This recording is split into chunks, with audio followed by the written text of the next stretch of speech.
ওয়েবকাস্টিংয়ের কথাটা আরেকবার বলে রাখি যে যত দফাতেই হোক না কেন নির্বাচন কমিশন ওয়েবকাস্টিংয়ের উপর জোর দিচ্ছে, গতবারও দিয়েছিল, কিন্তু দেখা যাচ্ছে যে বুথের বাইরে ভেতরে সব জায়গায় কিন্তু একদম সিসিটিভি থাকবে, ওয়েবকাস্টিং হবে।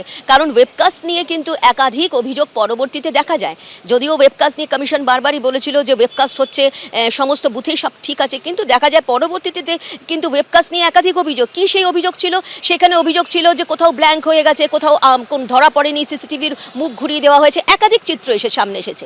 এবার ক্ষেত্রে কিন্তু নির্বাচন কমিশন যা জানা গেছে সেক্ষেত্রে কিন্তু যে রিপোলের কিন্তু সঙ্গে সঙ্গে করে দেবে। কোথাও যদি সিসিটিভি ঘোরানো থাকে, মুখ ঘোরানো থাকে, বা দেখা যায় যে কোথাও যে একদম ইভিএমে কোথাও যদি দেখা যায় যে অভিযোগ যদি সামনে আসে, কোথাও যদি একদম সেলোটেপ লাগানো ছিল বা এরম ধরনের অভিযোগ আসে, সেক্ষেত্রে কিন্তু তারা ওখানে কিন্তু রিপোল করে দেবেন, এমনটা কিন্তু তিনি বার্তা দিয়ে গেছেন, এমনটাই কিন্তু কমিশন সূত্রে খবর।